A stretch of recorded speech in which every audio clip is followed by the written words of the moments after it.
Okay, morning everybody, and welcome to the first meeting of the Scrutiny External Committee in 2023. I'm Brian Perry, I'm Democratic Services Manager. I'm not the chair of this meeting. Unfortunately, the convener, Councillor Brown, is unable to attend this morning. She's not too well, so we pass on our best wishes to her. That being the case, though, I need to invite the committee to appoint a chair for today's meeting. In terms of standing orders, the chair should be a member of the opposition. So I'll call on the committee to nominate a member to take the chair for today's meeting from the opposition side. I would like to nominate Councillor Alf Kelly. I'm happy to second that. Great. So that being the case, and if members are happy, that'll be the case. I'll ask Councillor Kelly first of all to come up to the table so that he's sitting beside me, and then we can move on from the meeting. Sit here, the mic there.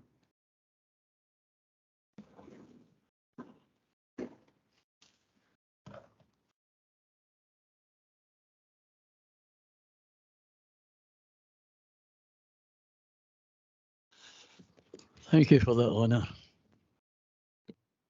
Okay, if you want me to do it, I can run through the agenda just and take the committee through. Be happy with that? That'd be great, thank you. So apologies. I have an apology from Councillor Brown, as I said earlier. Councillor Redmond hasn't joined us. He may join us later, but I don't have apologies for him at this point. That's all the apologies, convener. Thanks, Brian. Sorry? So, declarations.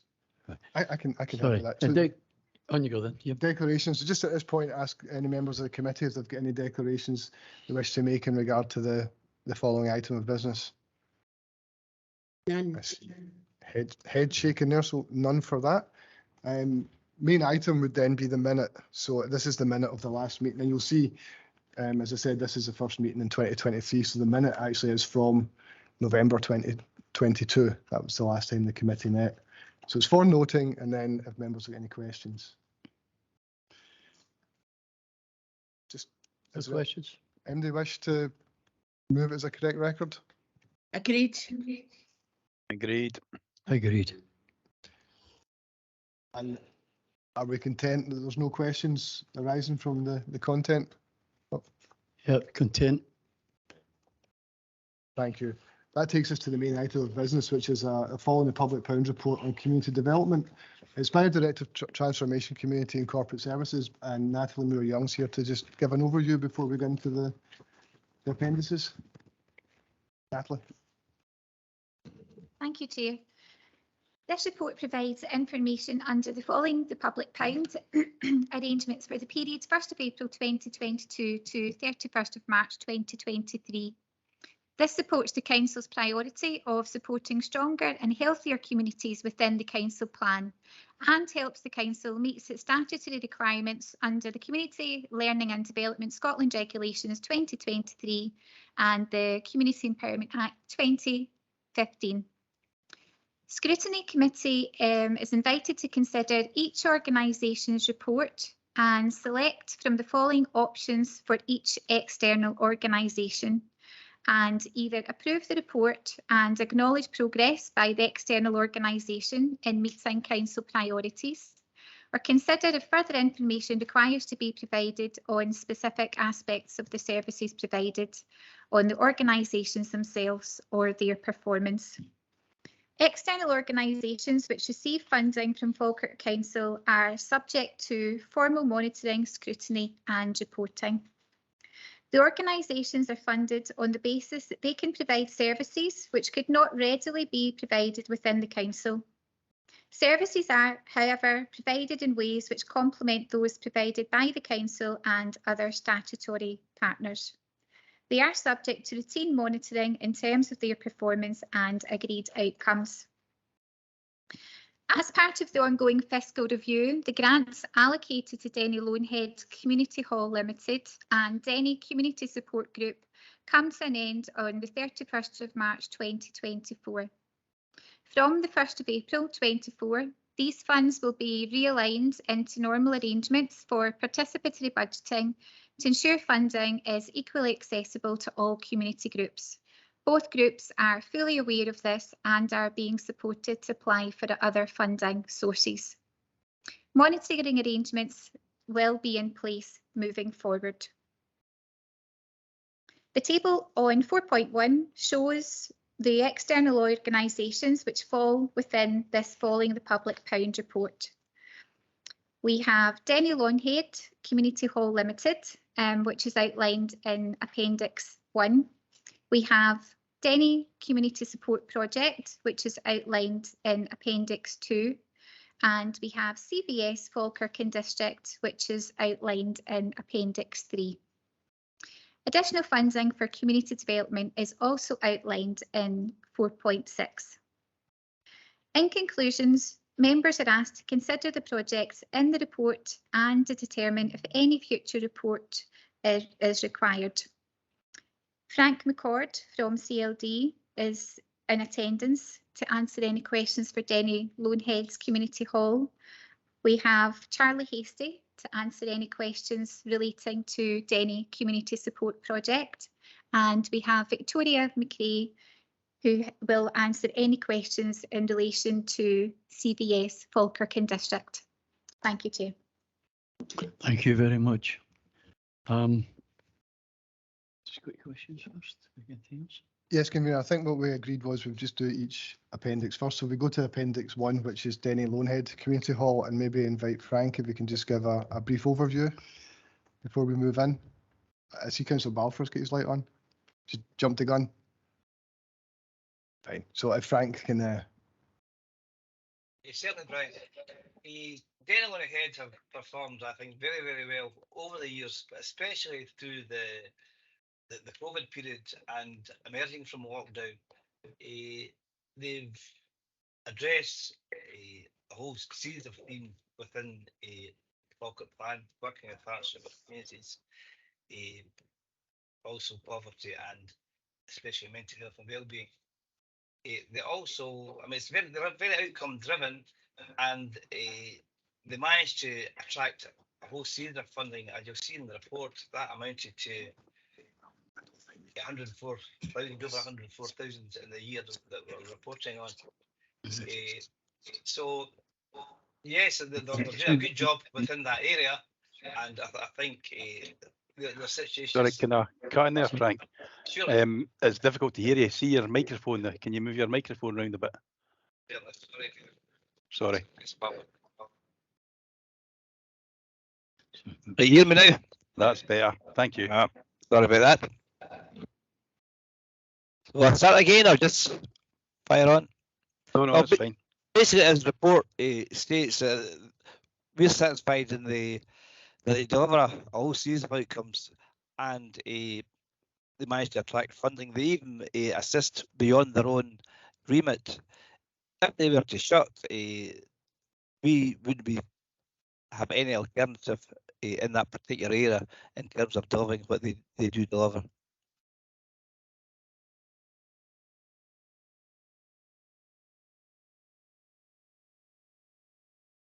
So happy to take questions. Thank you, Frank. Can I ask you, the report suggests that the organisation can develop a 3-year plan. Is this actually current or the future? No, I mean, I think that would be the way forward, to look at a plan with them.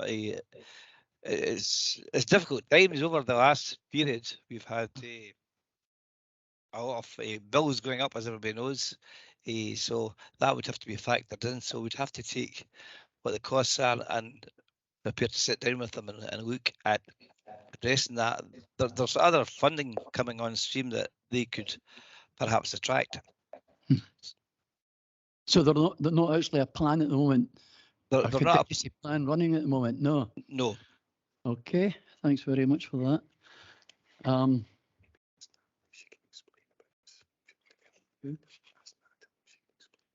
Could you explain about how that works, please?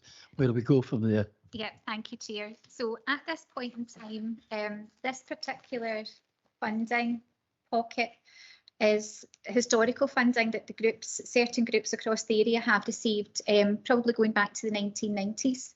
So as part of the fiscal review in relation to the whole of the review that was undertaken for communities, there were particular groups who were identified that were still receiving this funding. So as a way of moving forward, there will be funding available to community groups in a different way, and that will be, you'll all be familiar with community choices, but also with participatory budgeting moving forward. As Frank has also referred, the group have been successful in attracting their own funding, but we will do everything that we can to support them through this transitional phase to make sure that they do continue to deliver the services as Frank has advised. Thank you.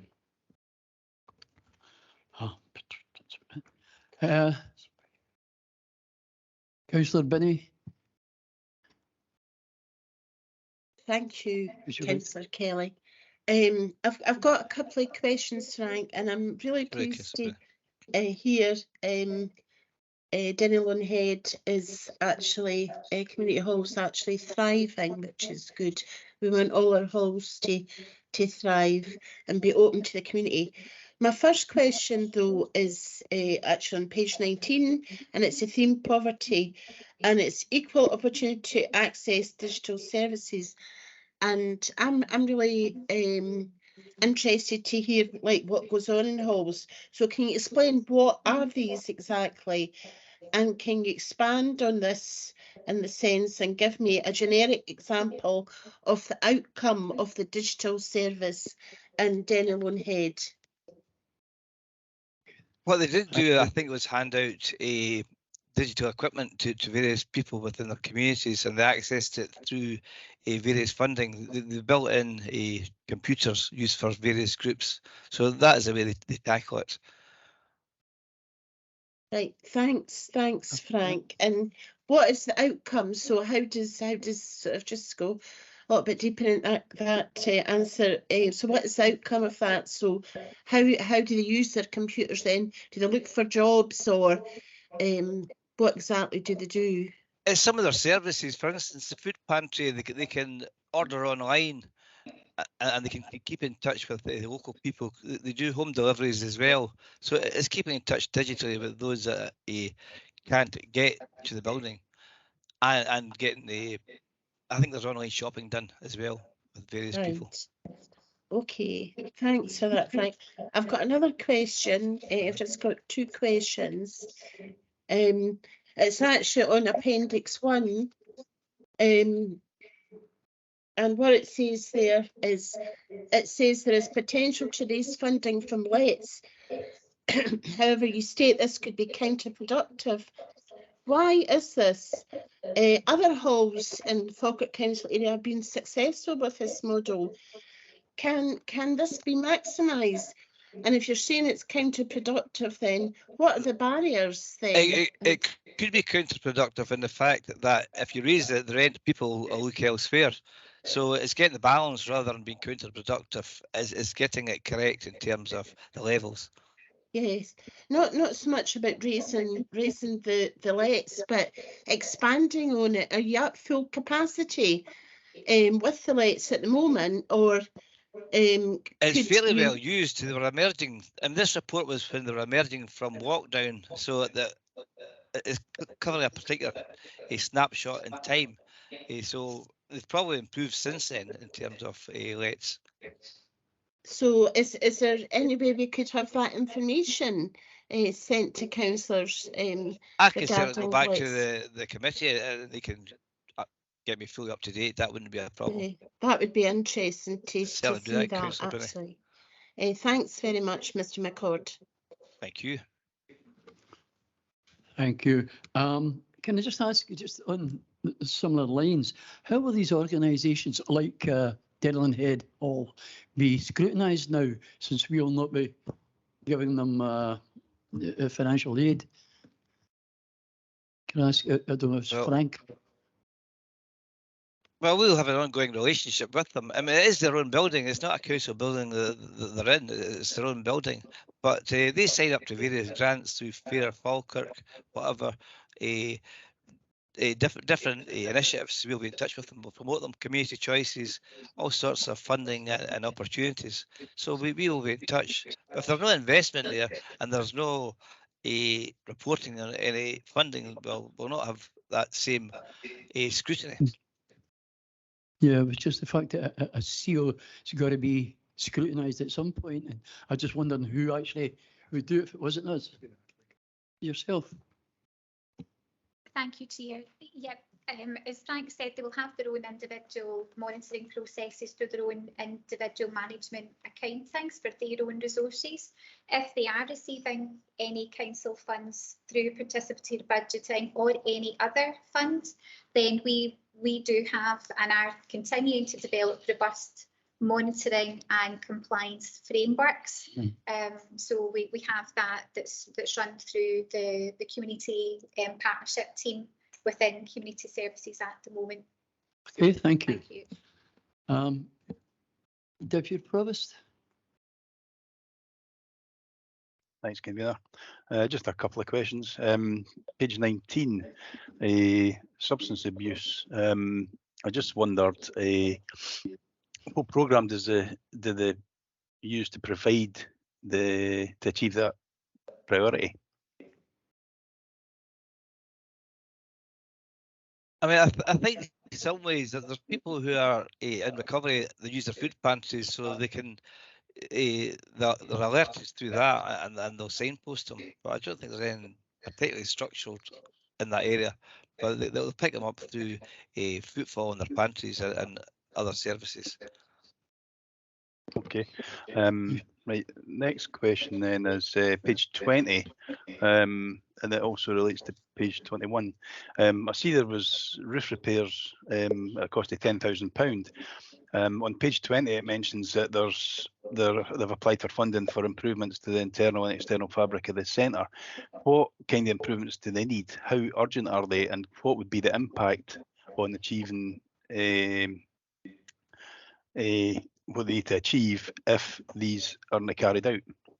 I mean, if anybody's been there, it's actually a very well run and a very the fabric of the building is very good. I'm not a builder, but I don't think there's any danger at this stage. I would say it's really the fabric's good to go, but they're the type of organisation that's seeking constant improvement in their area, up the infrastructure for their community. So they're not immediate danger, as I would see. Right. Okay. That's good to hear. Okay. Thank you. All right. There was one other one I was thinking of. Yeah, the footfall. There was one about the footfall. It's went from 0 during the pandemic to over 700. Is there any pre-pandemic records that they compare this to? Well, we could. I mean, we've never done that, but obviously, in the pandemic, a lot of organisations dropped away. Their numbers had gone, but we can certainly do that comparison. We can go back to pre-pandemic and look at that and get back to you if that's what you would like. Yeah, I mean the pandemic basically it's very difficult to compare apples to oranges, if you like. So absolutely, if we can get some just sort of before that, that would give us a sort of better understanding. Okay. All right. Thank you. Thanks, Convener. Thank you. Okay. Thanks, Frank. Councillor Richardson. Thanks, Convener. Yeah, Frank, it states that what is the risk to the council if these services not being funded? And it says there wouldn't be, the council would not be able to provide these services in Denny to Denny Head Community Hall Limited. So if the project wasn't, if this money stopped come end of March and they weren't successful in participatory budget and our community choices or not gain as much money as they were getting from the council. Now the council might not be at risk, but certainly there may be members of the community at risk. So what impact would the drop in funding have on members of the community? Well, I mean, that's best left for them to tell their story. But it's a question of equity that this was made. So we'll have to support them. The challenge is to meet that shortfall by seeking funding, and we've got officers both in CVS and in our own service that we can support them through this.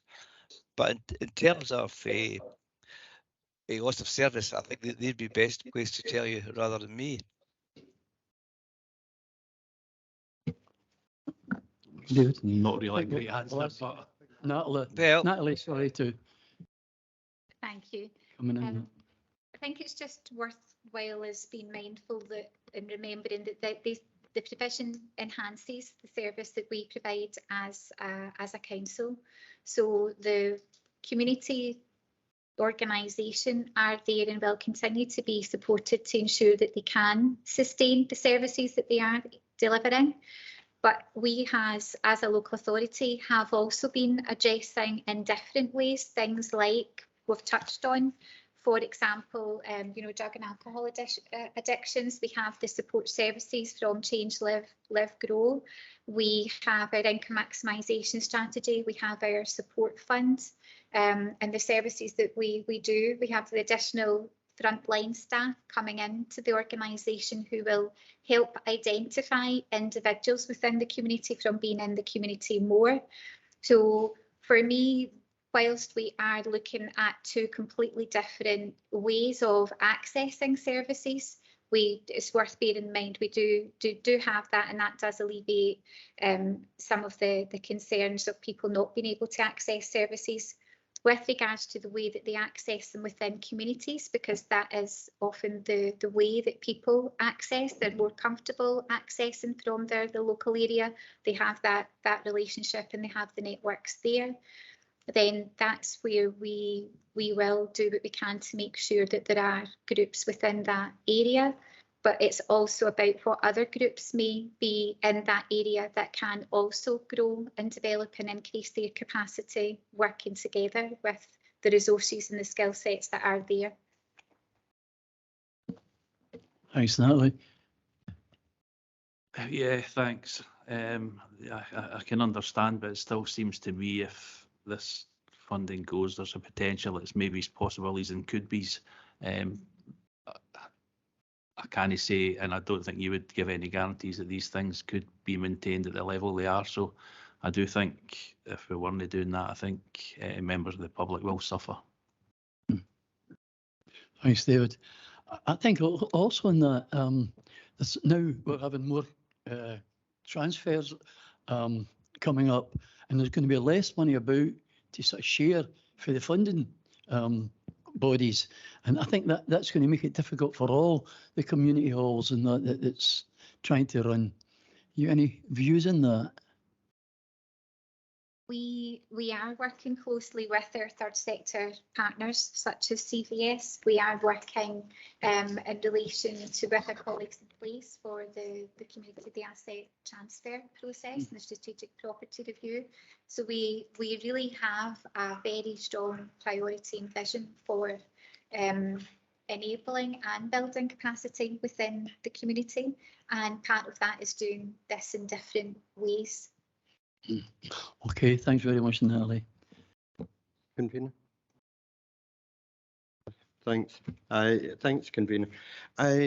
Question I'd like to ask it regards page 21. The report actually shows that there's a total uncommitted reserve of 49,000 compared to the operating costs at present of 68,000.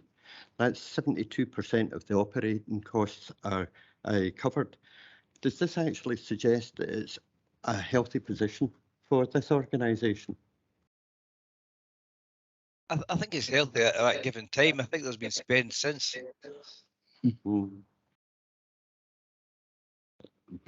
Sorry, can you give me an idea how much? What, you know, I can only go by what we've got on the paper. Absolutely. What I can do is go update. Well, I think they have the. I've not got the figures in front of me, but I can go back and get the figures in terms of spend. There was money within their budget that was for staffing through the Investing Communities Fund. So I've not got the particular figures here, but I can go back and see how that's been spent from that period to date.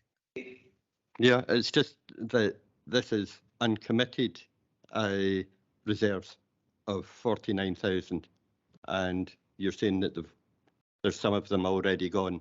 So it was just, it looked like, you know, if you've got 72% of your Sure, absolutely. operating costs covered, then 72% is quite a lot. Well, the reserve policy seems to be that they keep 50% of the running costs, so that reduces it to 22%. Mm-hmm. Fine. Okay. There Okay. you go. Thanks, Councillor.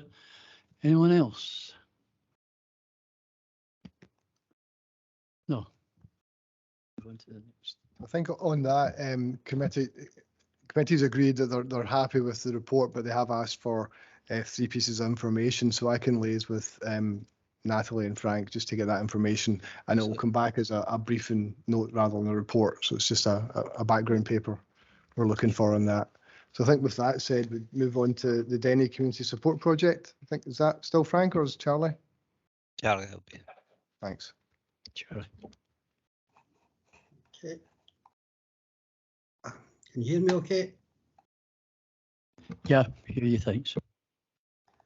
So I'm reporting on the period for Denny Community Support Group from April the 1st, 22 to March 23.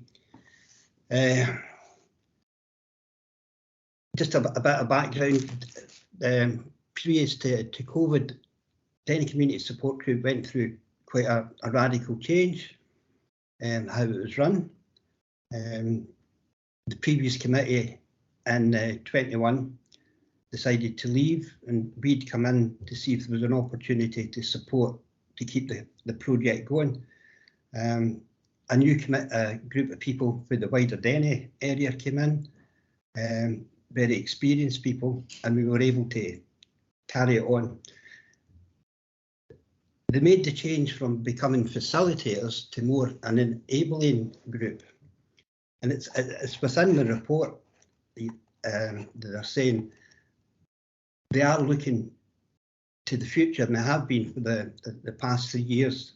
They've been supported to work to look down a more social enterprise, more a key group in the area. The report contains a lot of the external funding for that period, which is over £47,000 they managed to do. Previous reports have highlighted the fact they've been very successful in partnership with other groups, other services, to bring in large amounts of funding, external funding that benefits the wider Denny area. And within this reporting period, yes, the group have been looking to make that move away from the council reliance, and it was quite a positive decision to go down that way, with the understanding of all the pressures that are on council funding, etc. So they've continued in the reporting period. They have continued to meet all the required outcomes within their funding. Formerly, it was a joint working agreement they worked on. They were very much tied to a lot of our the council's plans. Their outcomes were aligned with all the local action plans, the Falkirk plan, and they've been very key in the development, the Denny Community Action Plan. In this reporting period, they've delivered 80% of the outcomes, which are in, let's bring this down.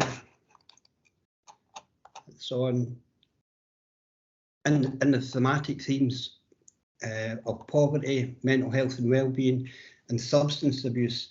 They've achieved this by using the property. The group has a miss-up on the 2 properties in Bridge Crescent, which is used by external services and some council services to deliver services directly to the people of Denny. Again, we're in the reporting period. One of the biggest outcomes achieved was the substance misuse. Working with partners, Change, Grow, Live, Narcotics Anonymous, we deliver, and the Falkirk Recovery Community, we used the building as a meeting place for their clients. They're all Denny clients, and there's some figures within the report that show that there's 43 individuals in this reporting period. This is how they evaluate. They get the figures from the service providers who's using the services. And again, working with the partners in the HCP and the NHS, they've used the property and the area and also the Denny YMCA with the working partnership. So it's very hyper-local what they're doing. So they're providing a service within Denny, and they monitor and evaluate where the partners at work. Well, and again, one of the most well-established sustainable community food pantries in the area. Here. So, all in all, in the reporting period, they have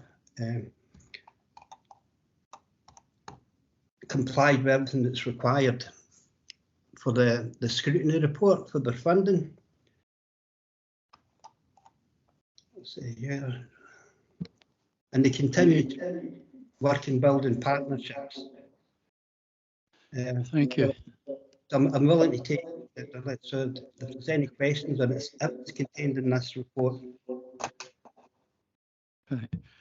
I think probably the question I was more for Natalie. The report says that there's limited opportunities to secure external funding for core costs. And it suggested that the Denny DCSP, get my right teeth in, will investigate funding for core costs over a 3-year period. Could you explain a wee bit where that's going to come from and how? Do you want me to answer that one? Do you want to answer that? Well, yeah, because it's me that's been working with them on it. Yes, so in the funding landscape just now, it's more possible to get money for project costs, etc.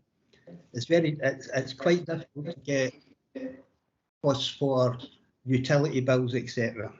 That is the issue when we're applying for funding. We can go for 3-5 years funding.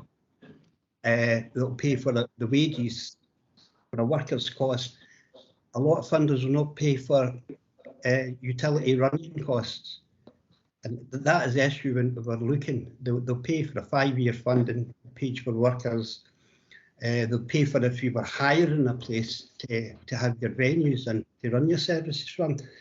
Very difficult. They're not keen on, and this has come through conversations that I've had, the group's had with some of the big funders when we look to scope this out for the future. So that's the issue within looking at is, and again, because this group, the funding that they get from the council covers the workers' cost and the utility bills, etc., to run the buildings. So, thank you. You want to add anything to it, Natalie? Just to say that we will continue to work with them to see what other funding sources will be available. And as Charlie said, it's about enabling the community and the group to be enterprising and entrepreneurial and to be bringing money in. And obviously there is support there in kind from the council for as much as we can. Thank you. Thank you. Anything else? Anybody else? Lorna? Councillor? Thank you, Convener.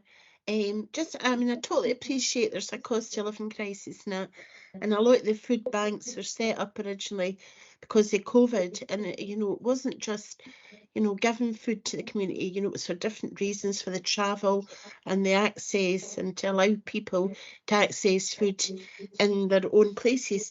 However, a note in the report at Appendix 2. There's 5 ongoing partnerships relating to food poverty. Can you say, is this still a key issue in your area?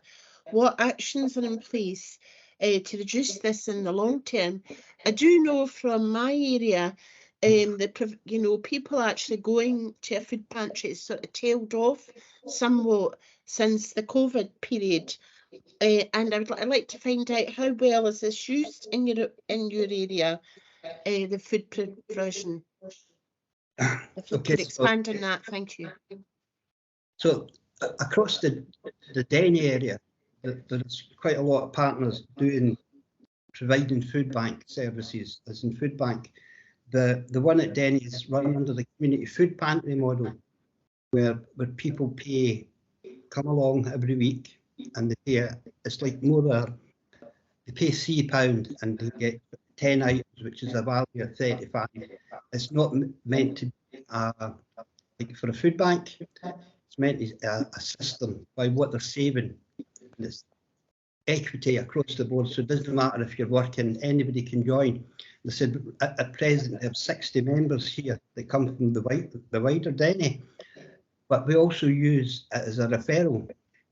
So if somebody comes along and they are really struggling, we pass them on to like the council debt advice, citizens advice. It's very much passing on.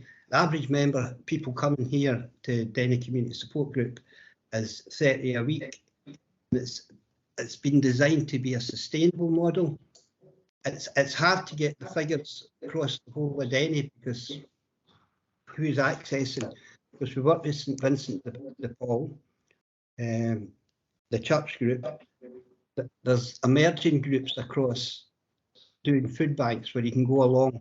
So, but we don't collect it's hard to get the figures of who's handing out what to get a bigger picture.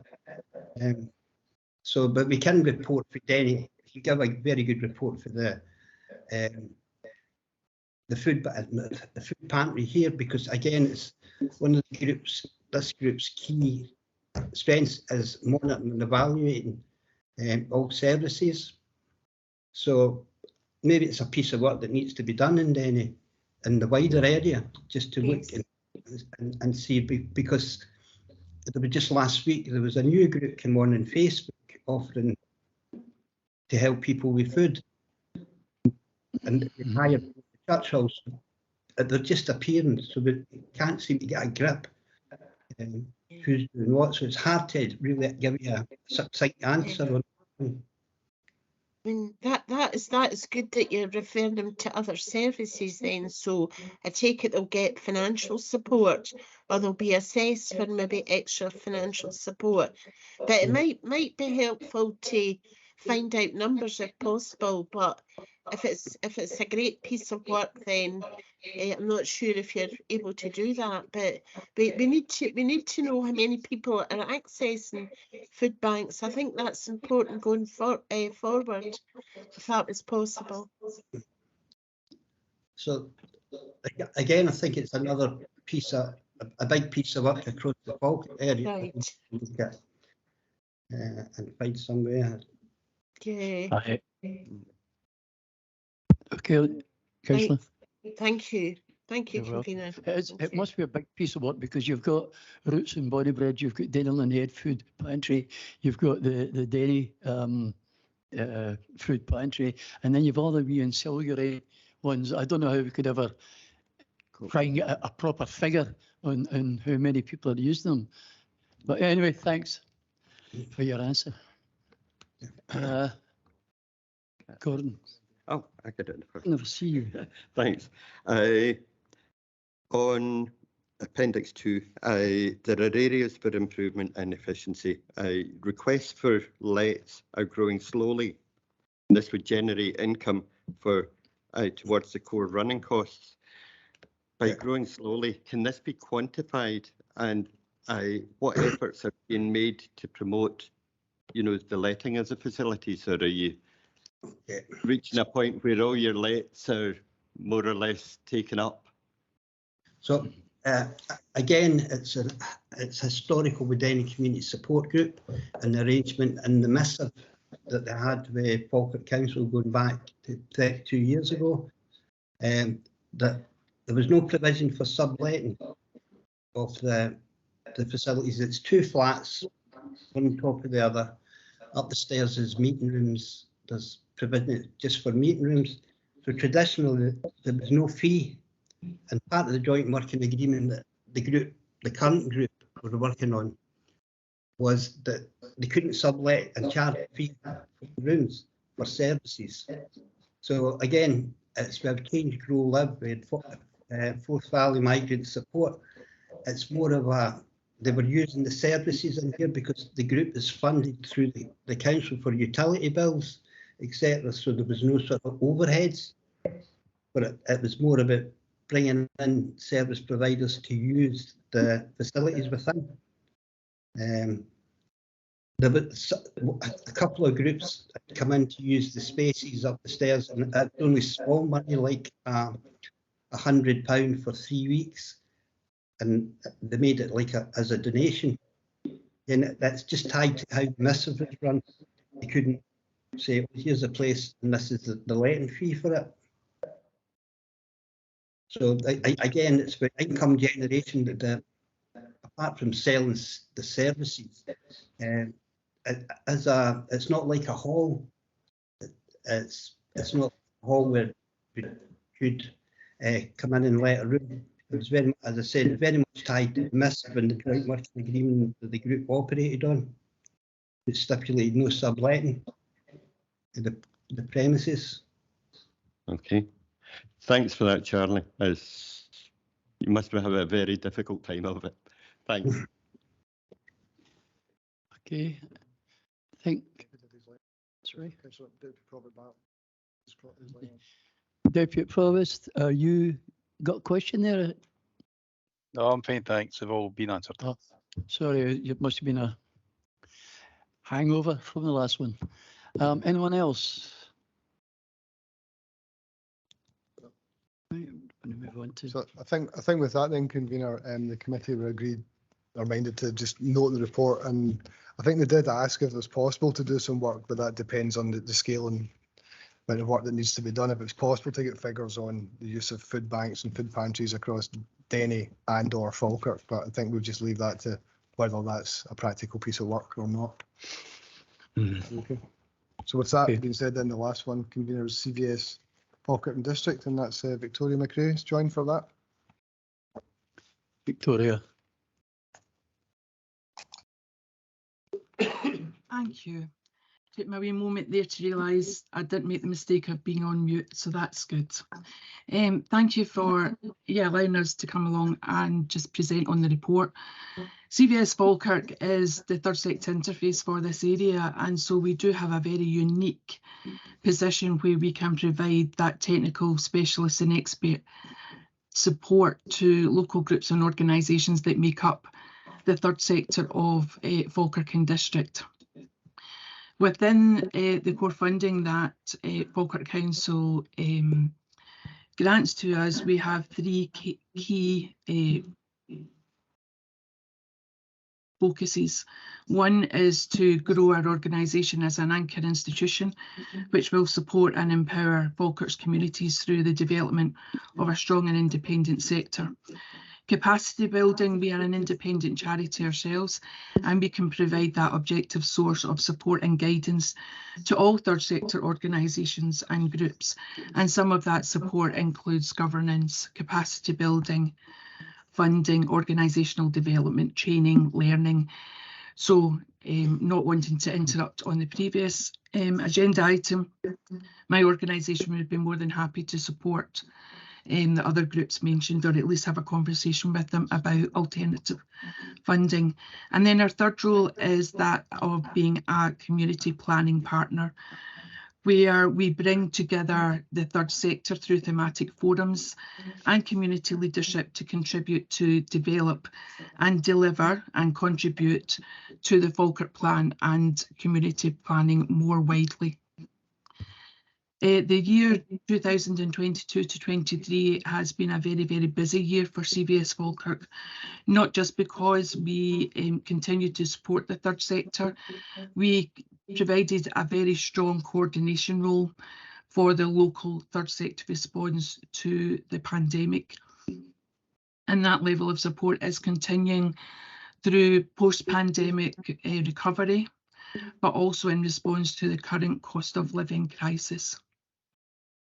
We've been adapting services, particularly where we can support organisations where there is uncertainty of funding, and we know that that is very prevalent. And as such, we have increased and dedicated more resource to our initiative that we've entitled Finding Funding for Falkirk. We joke about it being the F word purely because it's a good way in which funders and key partners remember that we're actively trying to source funding to bring into the Falkirk area. So some of the initiatives under our Finding Funding for Falkirk includes our annual Falkirk Funding Fair. This year we brought more than 20 funders to Falkirk from all over the UK, and there were more than 200 delegates there. We've established a funding officers network providing peer support and access to up-to-date funding information. We also promote funding through the weekly bulletin and our monthly funding focus. And we have increased our digital presence through creating a grant funding portal, making it much more easier for local groups and organisations to apply for funding that we are currently administering. And we have more than 100 organisations registered on that portal. We're very much an outcomes focused organisation trying to demonstrate what difference that we make. And we've been working with the National Lottery very closely this year. And just 4 weeks ago, National Lottery announced that actually successful applications in the Falkirk area had increased to 30%. Of all of the groups that were funded in the last year by lottery, we had supported all bar one of them. Another area I'd like to highlight is the Community Leadership Network, and this came directly from the pandemic, where many people stepped forward to be a community activist or a community leader, not realising actually the valuable role that they were playing. And so we sought funding from the Scottish Government community-based adult learning to deliver 2-day intensive lasting leadership training.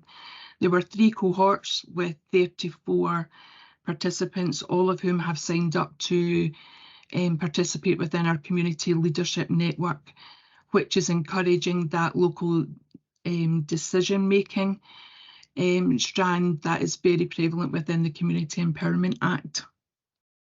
And the other part that I would really like to highlight is our third sector forums and networks. We've had to put them all on hold at the start of COVID, but created a COVID third sector response forum, which operated throughout the whole of the pandemic, at the start meeting weekly, then fortnightly, then monthly. And their contribution, along with the 4 PM coordinating group, was outstanding. And we should never forget the amount of commitment, drive, compassion and kindness that members of our communities came forward to support this awful time. We've now restructured our third sector forums and networks so that we can form pathways into the community planning partnership in order to bring information to the community planning partnership, their board and subsequent working groups, as well as being able to cascade that information down. And so we now have 8 very active forums and networks which are listed within the report. How do we manage our performance and ensure that we are working well and achieving all of our ambitions? We provide a quarterly monitoring report to Falkirk Council, which is then followed followed up with a meeting with the monitoring officer where we discuss our progress and if there are any areas in which we need to prioritise.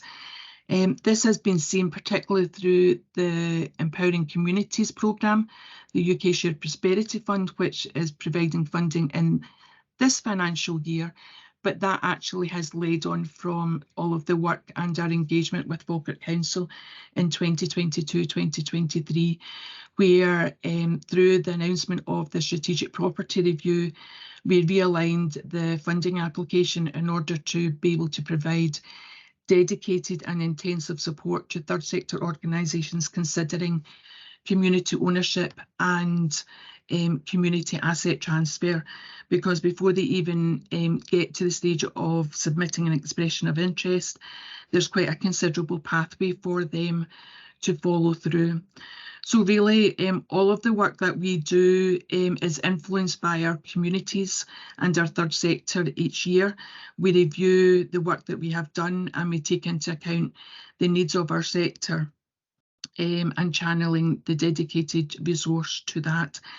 I think I'll stop there. Obviously, looking at the report, you can see that I've put a lot of detail into it and I don't want to take up more of your time, but I'm more than happy to answer questions or give further detail or explanation to any point. Thank you, Victoria. Is there any questions coming from any of the members? No, we're quite happy with that report, quite a full report. A couple of questions. Oh yeah, Councillor Binney. Thank you, Convener. I've got a couple of questions, but I think, Victoria, you answered one of them, but I'll come back to that second question. I know that CVS does a lot of great work actually in our community, and they're quite pivotal to get funding for a lot of the organisations. However, one of my questions actually just now, I'm just interested to hear how this happened. Really, you know, and resources going forward is going to be very tight and it's going to be harder to access funding. So how did CVS manage the reduction of funding at the end of the emergency COVID funding? Can you please expand on that and how you adapted with that? Yes, thank you, Councillor.